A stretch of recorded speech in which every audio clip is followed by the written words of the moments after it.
Hello friends, तो एक बार फिर से मैं आपके सामने यूजीसी नेट पेपर फर्स्ट के कुछ प्रीवियस ईयर क्वेश्चंस लेकर के आया हूं। ये क्वेश्चन सारे के सारे 21 अगस्त 2025 की इवनिंग शिफ्ट में आए हुए हैं। तो हम one by one in questions पे बात करेंगे। पहला क्वेश्चन हमारे सामने कि रीना आइसक्रीम खाना चाहती थी। उसने ऑनलाइन एक फ़ोन नंबर लिया। उसने डायल करते समय फ़ोन नंबर को बार बार दोहराया। क्रयादेश पूरा हो जाने पर वह फ़ोन नंबर उसे याद नहीं रहा। यह किस स्मृति प्रक्रमण के प्रयोग का उदाहरण है? अल्पकालिक स्मृति, स्वतः प्रक्रमण, प्रतिध्वनिक स्मृति, आदर्श परक स्मृति। इसका हम हिंदी वर्जन भी देखते हैं। Short term memory, automatic processing, echoic memory and iconic memory. Question ने हमसे जो कहा है उसमें हमने जो दो कीवर्ड हमने देखे उसमें यह है कि जो फ़ोन नंबर वो याद कर रही है उसका ड्यूरेशन आप देखिए, ठीक है। उसने इंटरनेट से एक नंबर निकाला और उस नंबर को बार बार दोहराया और दोहरा करके अपने मोबाइल पे इस नंबर को डायल किया और बात किया। बात करने के बाद ऑर्डर प्लेस किया। उसके बाद वो नंबर भूल गई। इस पूरे प्रोसेस में बमुश्किल हो सकता है 15, 20, 25, 30 सेकंड लगा हो, ठीक है। तो वो मेमोरी जो हमारे दिमाग में लगभग 25, 30 सेकंड के लिए रहती है, फिर उसके बाद वो ऑब्सलीट हो जाती है, गायब हो जाती है। अगर आप उदाहरण के तौर पर देखें तो ये शॉर्ट टर्म मेमोरी का एक क्या कहते हैं प्रकार है, जिसमें कि जो चीज़ों को याद करने का जो टाइम स्पैन है, जो उसका टाइम पीरियड जितने देर के लिए वो हमारे दिमाग में रहती है, वो लगभग 10 से लेके 30 सेकंड तक ये शॉर्ट टर्म मेमोरी के अंतर्गत आता है, ठीक है। तो जो हमारा यहाँ पर जो क्वेश्चन है इसका ऑप्शन नंबर 1 ही पहले सही हो जाता है, ठीक है।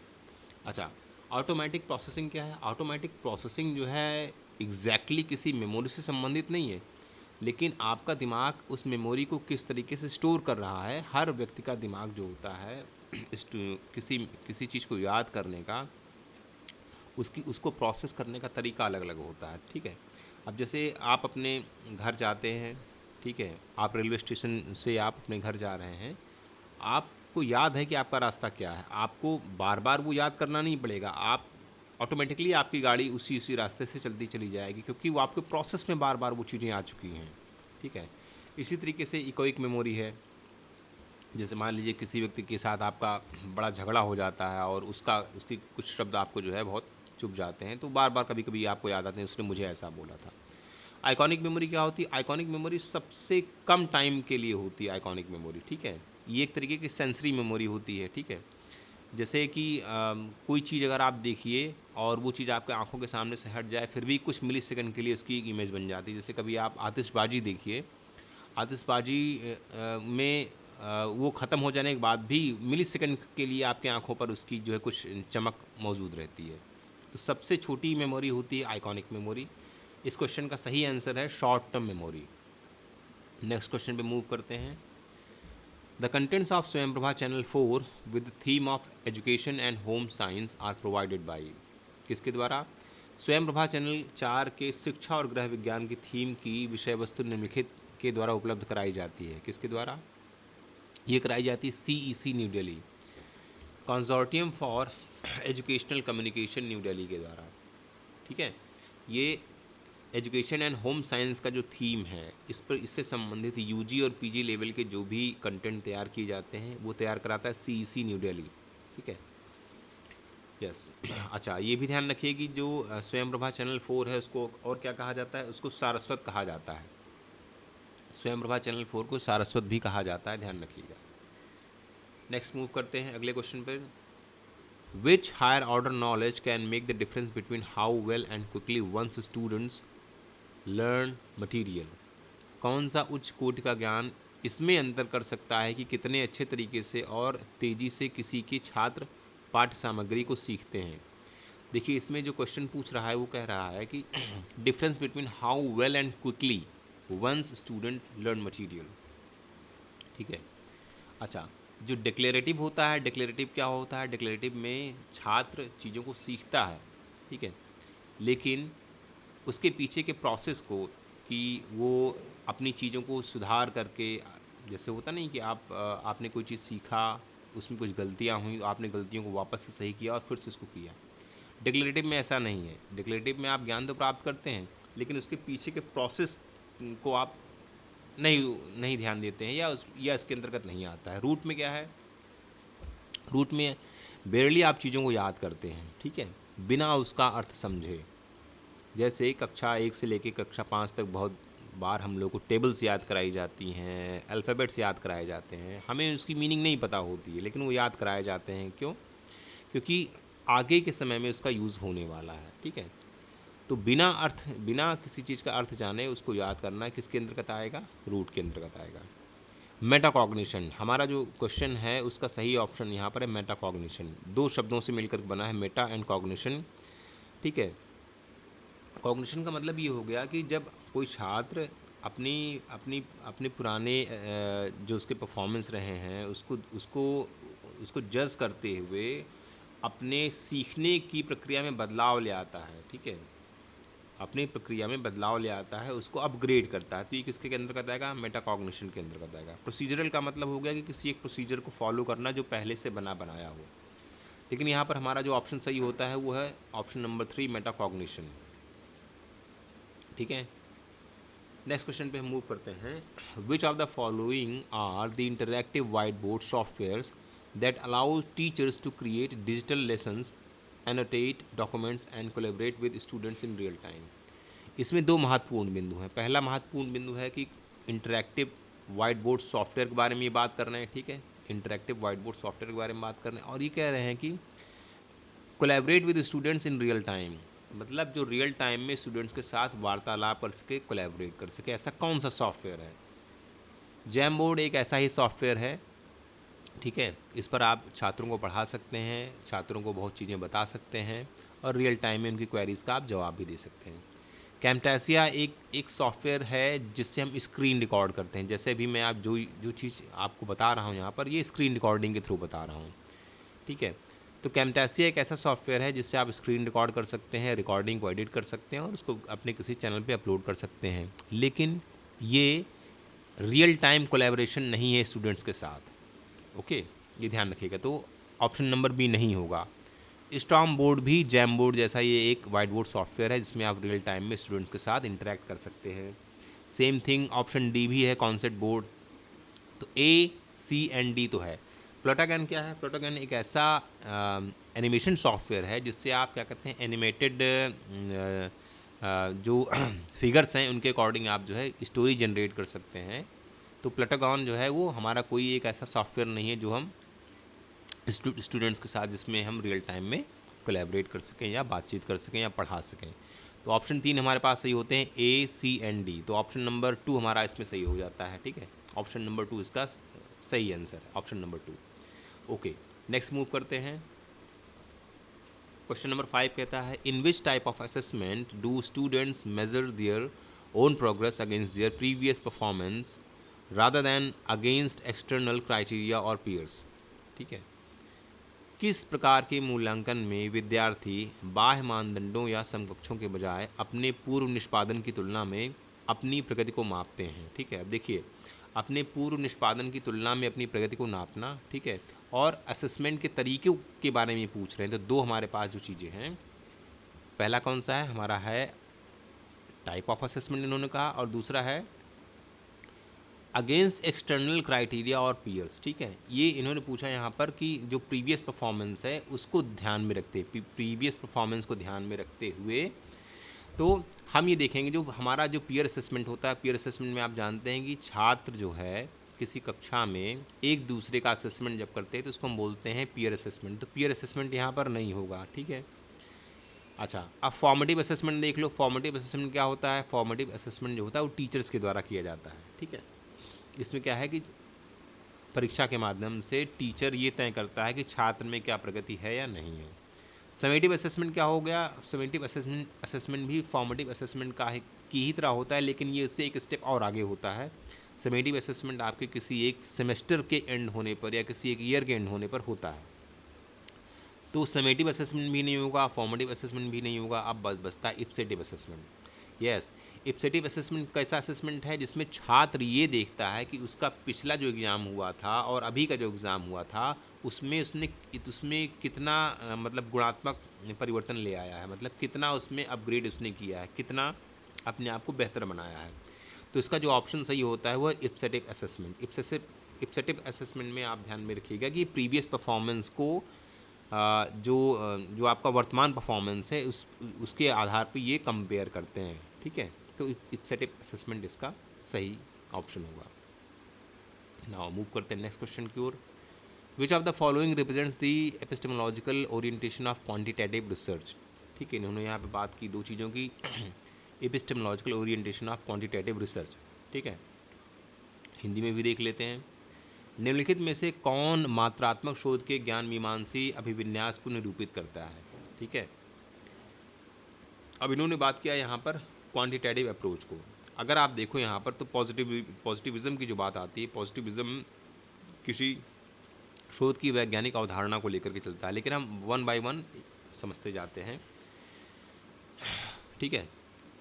यहाँ पर इंटरप्रेटिविज्म क्या है, किसी चीज़ को जैसे कि आप जानते हैं कि इंटरप्रेट करना, उसके बारे में चीज़ों को बताना, ठीक है, किसी चीज़ के बारे में चीज़ों को बताना। तो जो इंटरप्रेटिविज्म है वो मानवीय व्यवहार के अध्ययन से संबंधित है, ठीक है, मानवीय व्यवहार के अध्ययन से संबंधित है इंटरप्रेटिविज्म। कंस्ट्रक्शनिज्म क्या कहता है, कंस्ट्रक्शनिज्म कहता है कि ज्ञान जो है वो खोजा नहीं किया जाता, ज्ञान जो है मनुष्यों द्वारा वो उत्पन्न किया जाता है, ठीक है, मनुष्यों द्वारा निर्मित किया जाता है, ठीक है। पॉजिटिविज्म ये कहता है, पॉजिटिविज्म कहता है ये अध्ययन या शोध जो भी आप कहें उसकी ये वैज्ञानिक अवधारणा को जन्म देता है, ठीक है, ये उसकी वैज्ञानिक अवधारणा को जन्म देता है। इंडक्टिविज्म आप जानते हैं, इंडक्टिव और डिडक्टिव दो तरीके की रीजनिंग होती है। इंडक्टिव में क्या होता है, हम स्पेसिफिक टू जनरल जाते हैं, तो ये भी आपका क्वालिटेटिव रिसर्च के अंतर्गत आता है। कंस्ट्रक्शनिज्म ये भी आपका क्वालिटेटिव से संबंधित है।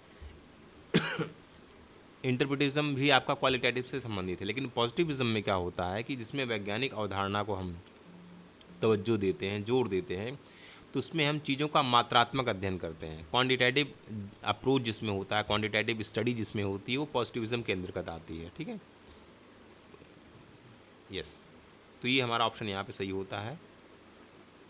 हाँ, प्रत्यक्षवाद, व्याख्यात्मक, रचनावाद, प्रत्यक्षवाद, आगमनवाद, तो यहाँ पर प्रत्यक्षवाद सही हो जाएगा। नेक्स्ट क्वेश्चन पे मूव करते हैं। A measure of the consistency of observations of a single situation made by different people refers to. देखिए यहाँ पे क्या बात की इन्होंने, measure of consistency of observation, consistency of observations की बात कर रहे हैं सिंगल सिचुएशन में और कई लोगों द्वारा, made by different people refers, ठीक है। हिंदी में भी इसको देखो, विभिन्न लोगों द्वारा निर्मित किसी एकल स्थिति के प्रेक्षणों की समानता के मापन का क्या अर्थ है, ठीक है। ये कह रहे हैं निर्मित वैधता है, आंतरिक वैधता है, विभक्तार्थ विश्वसनीयता है, अंतर्घातक विश्वसनीयता, ठीक है। इंग्लिश में मैं वापस आता हूँ। Construct validity, internal validity, split half reliability and interrater reliability. Construct validity यहाँ पर क्या कहता है, कॉन्स्ट्रक्ट वैलिडिटी यहाँ पर ये कहता है कि आप किसी शोध अध्ययन के अंतर्गत जिस किसी चीज़ को आप नापने जा रहे हो, ठीक है, मेज़र करने जा रहे हो, क्या वास्तविकता में आप उसी को मेज़र कर रहे हो, उसी का मेज़रमेंट कर रहे हो, या गलती से या किसी कमी की वजह से किसी अन्य चीज़ का तो मेज़रमेंट नहीं हो रहा है। तो ये किससे संबंधित है, ये संबंधित है एक्यूरेसी से, ठीक है। ये किसी शोध अध्ययन में जो मेज़रमेंट है, मेज़रमेंट की एक्यूरेसी से संबंधित है, ना कि कंसिस्टेंसी ऑफ ऑब्जर्वेशंस की, मतलब ऑब्जर्वेशंस की कंसिस्टेंसी से संबंधित नहीं है ये, ठीक है। इंटरनल वैलिडिटी मैंने आपको बताया है हमेशा, इंटरनल वैलिडिटी क्या होती है। इंटरनल वैलिडिटी में या आंतरिक वैधता में हम क्या करते हैं, independent variable and dependent variable के बीच कॉज एंड इफेक्ट को खोजते हैं। मतलब कि अगर इंडिपेंडेंट वेरिएबल में कोई बदलाव होता है तो उसके आधार पर डिपेंडेंट वेरिएबल में किस तरीके का फ़र्क पड़ता है, किस तरीके का बदलाव होता है, उसका अध्ययन हम करते हैं। एक तरीके का कॉज एंड इफेक्ट रिलेशन खोजने की कोशिश करते हैं, ठीक है। तो ये भी आपका कंसिस्टेंसी ऑफ ऑब्जर्वेशन से संबंधित नहीं है। अब बात आती है split half reliability. Split half reliability क्या है, जैसे अगर आप किसी शोध अध्ययन में किसी चीज़ का मेज़रमेंट कर रहे हो, कोई चीज़ आप जांच रहे हो, उसको जो है उसको क्या करो कि उस मेज़रमेंट को आप दो अलग अलग हिस्सों में आधा आधा बांट दो, और ये देखो कि आधे हिस्से में, एक हिस्से में जो मेज़रमेंट आया है क्या वैसा ही संबंधित दूसरे हिस्से में भी मेज़रमेंट आया है। अगर दोनों में कोई फ़र्क है, ठीक है, दोनों में कोई फ़र्क है, तो इसका मतलब जो मेज़रमेंट हुआ है वो उतना एक्यूरेट नहीं है, उसकी एक्यूरेसी में कोई न कोई चीज़ कहीं ना कहीं कमी रह गई है। तो ये भी क्या है कि ये कंसिस्टेंसी ऑफ ऑब्जर्वेशन से संबंधित नहीं है, ठीक है। ये भी उसकी क्वालिटी को मतलब जो मेज़रमेंट की क्वालिटी है उससे संबंधित है, ठीक है। अब लास्ट ऑप्शन आपके पास बचता है इंटरेटर रिलायबिलिटी। इंटरेटर रिलायबिलिटी वो रिलायबिलिटी है जो ऑब्जर्वेशंस की कंसिस्टेंसी को रिफ़र करता है, ठीक है। कि जो ऑब्जर्वेशंस लिए जा रहे हैं उनमें जो सतत है, सतता है, ठीक है, उसको ये इंगित करता है। तो हमारा जो ऑप्शन यहाँ पे सही होता है वो इटरेटर रिलायबिलिटी है यहाँ पर, ठीक है। इसका हिंदी वर्जन भी देखो आप, अंतर्घातक विश्वसनीयता इंटरेटर रिलायबिलिटी। इंटरेटर में जो रेटर होता है, रेटर का मतलब ही होता है कि किसी चीज़ की रेटिंग करने वाला, किसी चीज़ की मेजरमेंट करने वाला, ठीक है। ओके, नेक्स्ट क्वेश्चन पे मूव करते हैं। Question number 8, the approach in which researchers use the existing data to create groups for comparison is called, ठीक है। हिंदी में पढ़ो इसको। वह उपागम जिसमें शोधकर्ता तुलना के लिए समूह निर्माण हेतु विद्यमान आंकड़ों का उपयोग करते हैं। देखिए ये हिंदी ठीक है इसमें यहाँ पर, जिसमें शोधकर्ता तुलना के लिए समूह निर्माण हेतु विद्यमान आंकड़ों, ठीक है, जो आंकड़े पहले से हमारे सामने उपस्थित हैं। अच्छा, तुलना के लिए समूह निर्माण, तुलना के लिए कंपेयर करते हैं। सीधी सी बात है, अगर आपने पढ़ा हो एक्स पोस्ट फैक्टो के बारे में तो ये उसी का वो है। एक्स पोस्ट फैक्टो में क्या है, कोई घटना घट चुकी है, ठीक है, उसका परिणाम हमारे समक्ष है, सामने है, हम केवल उसका अध्ययन कर रहे हैं। एक्स पोस्ट फैक्टो जो है इसका ऑप्शन नंबर 2 सही हो जाता है, ठीक है। ऑपरेशनल हो गया या एक्सपेरिमेंटल हो गया या क्वेज़ाई एक्सपेरिमेंटल। क्या एक्सपेरिमेंटल में क्या है कि हम किसी चीज़ को हाँ प्रायोगिक तौर पर उसको जांचते हैं, ठीक है। उसमें हमें मतलब घटना घटी नहीं है यहाँ पर। जो इन्होंने बात रखी है एग्जिस्टिंग डेटा, एक्सपेरिमेंटल में कोई एग्जिस्टिंग डेटा नहीं होता, हम एक्सपेरिमेंट करते हैं, एक्सपेरिमेंट से हम जो मेजरमेंट करते हैं उससे हम डेटा ऑब्जर्व करते हैं। उसी तरीके से क्वेज़ाई एक्सपेरिमेंटल में, अर्ध एक्सपेरिमेंटल में भी वही चीज़ है। ऑपरेशनल में किसी चीज़ कोई जो प्रोसेस है वो प्रोसेस कितना फिजिबल है, वो जैसे एक साधारण सा मैं आपको एग्जांपल दूं। जैसे ये कहा जाए कि इंडियन एयरफोर्स में 100 एयरप्लेन्स हैं। 100 एयरप्लेन्स में ये कहा जाएगा कि 80 एयरप्लेन्स जो है वो ऑपरेशनल हैं, मतलब वो हवा में उड़ सकते हैं और अपना काम कर सकते हैं। 20 जो एयरप्लेन्स हैं वो ऑपरेशनल नहीं है। ऑपरेशनल क्यों नहीं है, क्योंकि हो सकता है उनकी मरम्मत का कार्य चल रहा हो, उनमें कोई और एड ऑन कुछ किया जा रहा हो, इस वजह से। तो ऑपरेशनल का मतलब कि जो चीज़ें कार्य में हैं। तो यहाँ पर जो क्वेश्चन कह रहा है, क्वेश्चन का जो सही ऑप्शन यहाँ पर है, आंसर है, वो है x post facto. Question number 9 पे हम मूव करते हैं। Identify the nominal variables. आपको मैंने नॉमिनल और ऑर्डिनल दोनों वेरिएबल्स के बारे में इसके पहले बताया है, ठीक है। आइडेंटिफाई द नॉमिनल वेरिएबल्स कौन कौन से हो जाएंगे, सीधे सीधे इसमें दिया हुआ जेंडर, एनहांस level, caste, temperature in kelvin, economic status, ठीक है। जेंडर में क्या क्या आ जाएगा भाई, जेंडर में 3 चीज़ें आ जाएंगी, महिला, पुरुष और ट्रांसजेंडर आ जाएगा। इसमें कोई क्रम निर्धारित नहीं है, इसमें कोई संख्या निर्धारित नहीं है, ठीक है। तो नॉमिनल में यही चीज़ मायने रखती है कि कोई क्रम ना हो, कोई संख्या ना हो, ठीक है। तो पहला हो जाएगा जेंडर आपके सामने। अच्छा, एनॉयंस लेवल क्या हो जाएगा, एनॉयंस लेवल में ये हो सकता है कि कोई व्यक्ति, जैसे इंग्लिश में पढ़ो, झुंझलाहट का स्तर, किसी व्यक्ति में झुंझलाहट का स्तर ज़्यादा हो सकता है, कम हो सकता है या मॉडरेट हो सकता है, तो इसमें क्रम निर्धारित हो जाएगा। झुंझलाहट के स्तर में एनॉयंस लेवल में क्रम निर्धारित हो जाएगा कि लेस एनॉयंस है, ठीक है, एडेक्वेट एनॉयंस है या हायर एनॉयंस है, इस तरीके का एक क्रम निर्धारित हो जाएगा। तो हमारा ये वेरिएबल नॉमिनेबल वेरिएबल के अंतर्गत नहीं आएगा ये, ठीक है, ये नहीं आएगा। कास्ट क्या है, जाति आधारित, कास्ट में भी SC ST, general and OBC, ठीक है, इसमें कोई क्रम निर्धारित नहीं है, ठीक है। इसमें जाति के समूहों का एक रिप्रेजेंटेशन है, एक आइडेंटिफिकेशन है, तो ये हो जाएगा। Temperature in kelvin scale, kelvin scale में अगर आप टेम्परेचर को नापते हैं तो ये क्या होता है, ना ही ये नॉमिनल है ना ही ये ऑर्डिनल है, ठीक है, ये रेशियो स्केल के अंतर्गत आएगा, तो ये भी नहीं होगा। इकोनॉमिक स्टेटस में जैसे क्या हो गया कि lower middle class, upper middle class, ठीक है, या अपर क्लास, ठीक है। तो इसमें क्रम निर्धारित हो गया ना, इसमें हमने क्रम निर्धारित कर दिया, तो इकोनॉमिक स्टेटस भी इसके अंतर्गत नहीं आएगा। तो हमारा जो ऑप्शन यहाँ पे सही होता है वो जेंडर एंड कास्ट होगा। तो ऑप्शन नंबर 2 यहाँ पे हमारा सही हो जाता है, ए एंड सी। ठीक है, नेक्स्ट मूव करते हैं। In communication a text is a product of, ये कह रहे हैं कि संचारण में पाठ निम्न का प्रतिफल है।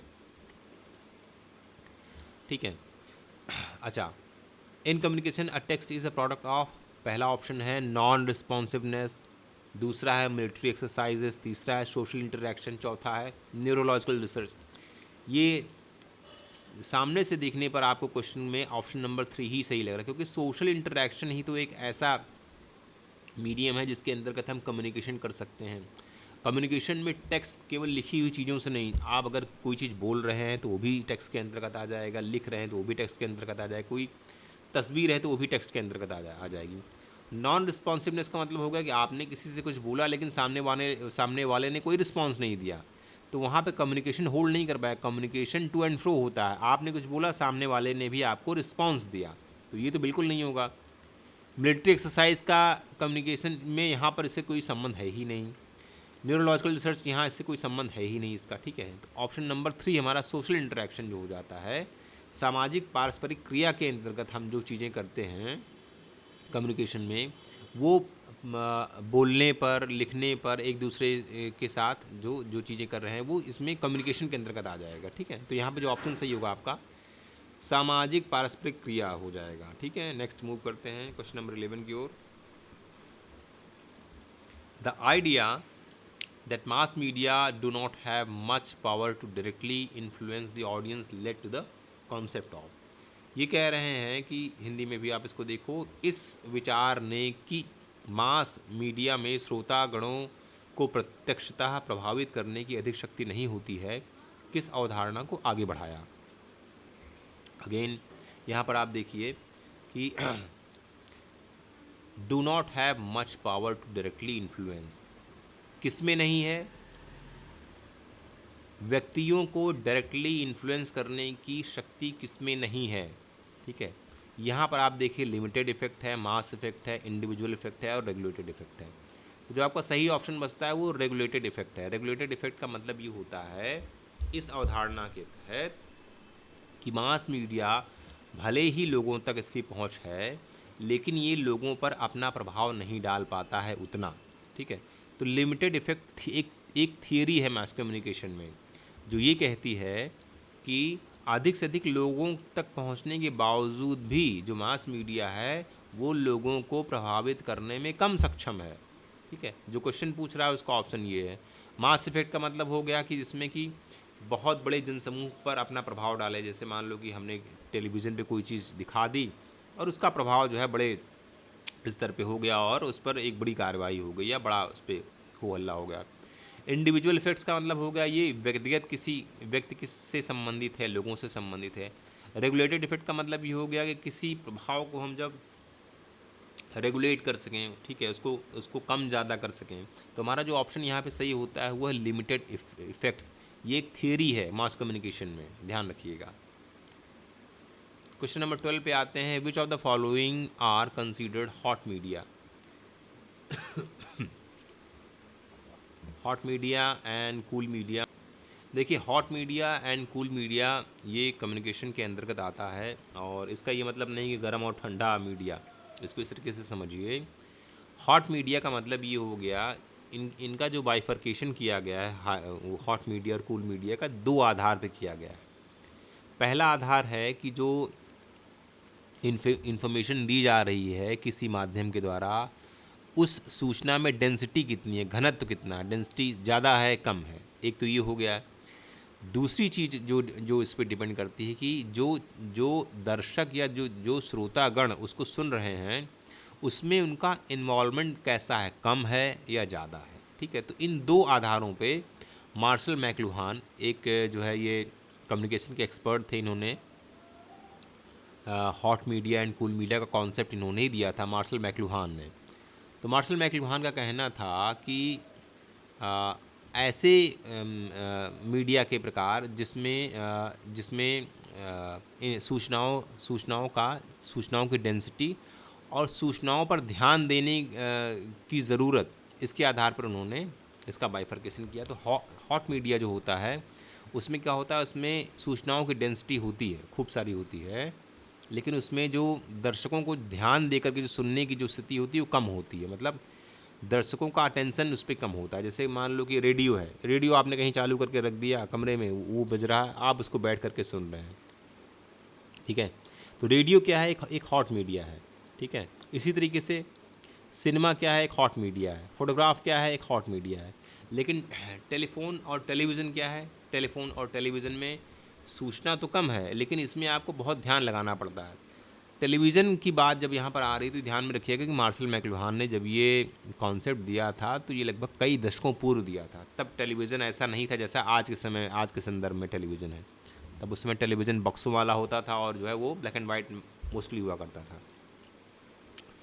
तो आपकी जानकारी के लिए केवल इतना बता दूं कि टेलीफोन और टेलीविज़न ये दोनों जो है कूल मीडिया है। रेडियो, सिनेमा एंड फोटोग्राफ, ठीक है, CDE ये आपका हॉट मीडिया है।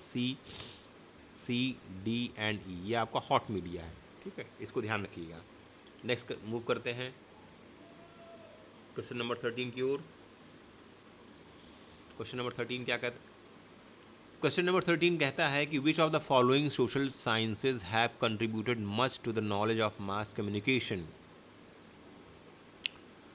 हिंदी में पढ़ते हैं, निम्नलिखित में से किन सामाजिक विज्ञानों ने मास कम्युनिकेशन के ज्ञान में अधिक योगदान दिया है, ठीक है।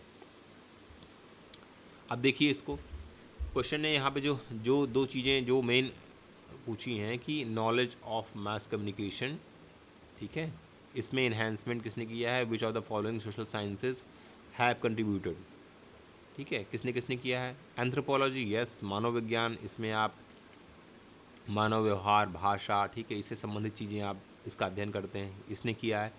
सोशियोलॉजी, समाजशास्त्र, समाजशास्त्र किससे संबंधित है, मानवों के आपसी संबंध से, उनकी आपसी रहन सहन से, आपसी व्यवहार से संबंधित है। साइकोलॉजी, यस, किसी भी व्यक्ति की जो उसका मानसिक स्तर है, ठीक है, जो उसका मनोवैज्ञानिक स्तर है उससे संबंधित है, इसने भी कंट्रीब्यूट किया है। लेकिन सोशल मेडिसिन और डिफेंस स्टडीज इसने नहीं किया है। तो हमारे पास 3 ऑप्शन सही होता है यहाँ पर, A, B and C, anthropology, sociology and psychology, ठीक है। तो हमारा क्वेश्चन नंबर 3 का जो ऑप्शन सही होता है वो है A, B and C, A, B and C, option number 4 यहाँ पे सही हो जाता है। क्वेश्चन नंबर 4 पे हम आते हैं। ये कहते हैं match the list 1 with list 2। List 1 में कॉन्सेप्ट दिया गया है, लिस्ट 2 में उस कॉन्सेप्ट से रिलेटेड मीडियम दिया गया है। हिंदी में भी देख लो, ध्यान अर्थव्यवस्था, सीमित प्रसारण, समकालिक श्रोता, प्रस्तुति का अनूठा स्वरूप, संबंधित माध्यम में क्या दिया है, सार्वजनिक अभिभाषण, टेलीविज़न, इंटरनेट, FM रेडियो। इनको सुमेलित करना है। पहला आता है अटेंशन इकोनॉमी। अटेंशन इकोनॉमी वो इकोनॉमी है जो दर्शकों के अटेंशन से संबंध रखती है। तो दर्शकों का अटेंशन जिस पर ज़्यादा होगा उसमें इकोनॉमी अच्छी होगी, कम होगा तो कम होगा तो उसमें इकोनॉमिकल ग्रोथ कम होगा। ये सीधा सीधा संबंधित है किससे, सोशल मीडिया से संबंधित है, ठीक है। जितने भी आप वेबसाइट देखते हो, जितने भी आप कोई भी, जैसे आप यूट्यूब पे कुछ देख रहे हो या सोशल मीडिया पे कुछ देख रहे हो, तो उसमें आपका देखा जाना मतलब आपका अटेंशन उनकी इकोनॉमी, उनके बिजनेस के लिए इम्पॉर्टेंट है, ठीक है। तो यहाँ पर ये जो आपका ऑप्शन नंबर A है, ये किससे संबंधित हो जाता है, सीधे सीधे ये आ जाता है, इंटरनेट से संबंधित हो जाता है। नैरो कॉस्टिंग का क्या मतलब हो गया, ठीक है। नैरो कॉस्टिंग का क्या मतलब हो गया कि एक सीमित दायरे में, एक सीमित क्या कहते हैं ऑडियंस के लिए। FM रेडियो जो है, अब आप देखो, जो FM रेडियो आपको इलाहाबाद में दिखाई देगा वो आपको लखनऊ में नहीं दिखाई देगा, जो लखनऊ में दिखाई देगा FM रेडियो वो इलाहाबाद में नहीं दिखाई देगा। हर FM रेडियो का मतलब शहर के अकॉर्डिंग, सिटी वाइज अलग अलग क्या कहते हैं उनका ब्रॉडकास्टिंग होती है, नैरो कास्टिंग उनकी होती है, ठीक है। वो क्षेत्र से संबंधित कुछ सिलेक्टिव जनता के लिए वो करते हैं, ठीक है। सिंक्रोनस ऑडियंस क्या हो गया, सिंक्रोनस ऑडियंस का मतलब ये हो गया, ये सीधे सीधे पब्लिक स्पीच से रिलेट करता है कि किसी जनसभा में कोई व्यक्ति जो बोल रहा है, सामने खड़े हुए व्यक्ति उसको एज इट इज़ वैसा ग्रैप्स कर रहे हैं और रियल टाइम में अपना फीडबैक भी दे रहे हैं। सिंक्रोनस ऑडियंस ये हो जाता है। पिक्यूलियर फॉर्म ऑफ प्रेजेंटेशन क्या हो गया, ये अब लास्ट वाला बचता है टेलीविज़न से। तो ए का हो जाएगा 4, बी का हो जाए सॉरी ए का हो जाएगा 3, बी का हो जाएगा 4, ए का 3, बी का 4, ये हो गया, ये ऑप्शन नंबर 3 सही हो गया यहाँ पर। ठीक है, नेक्स्ट मूव करते हैं हम क्वेश्चन नंबर 14 पे। Identify the fallacy committed in the following statement, water is non poisonous compound, therefore its components oxygen and hydrogen are non poisonous. ठीक है, हिंदी में पढ़िए। निम्नलिखित कथन में तर्क दोष की पहचान करें। जल विषहीन यौगिक है, इसलिए इसके संघटक ऑक्सीजन और हाइड्रोजन विषहीन होते हैं। यौगिक का मतलब होता है कि ऐसा पदार्थ जो दो अलग अलग चीज़ों से मिलकर के बना हो। जल विषहीन यौगिक है, इसलिए इसके संघटक ऑक्सीजन और हाइड्रोजन विषहीन होते हैं। जल एक विषहीन यौगिक है, ये तो बात सही है, बिल्कुल अच्छी है। लेकिन अगर इसके संघटकों को अलग अलग कर दिया जाए, हाइड्रोजन और ऑक्सीजन को, तो हाइड्रोजन और ऑक्सीजन जो है वो हार्मफुल हो सकते हैं आपके लिए। Total oxygen and total hydrogen अलग अलग अगर इनको कर दिया जाए तो। ठीक है, तो यहाँ पर जो तर्क दोष आप जो देख रहे हैं वो फैलेसी ऑफ डिवीज़न का है, फैलेसी ऑफ डिवीज़न का है।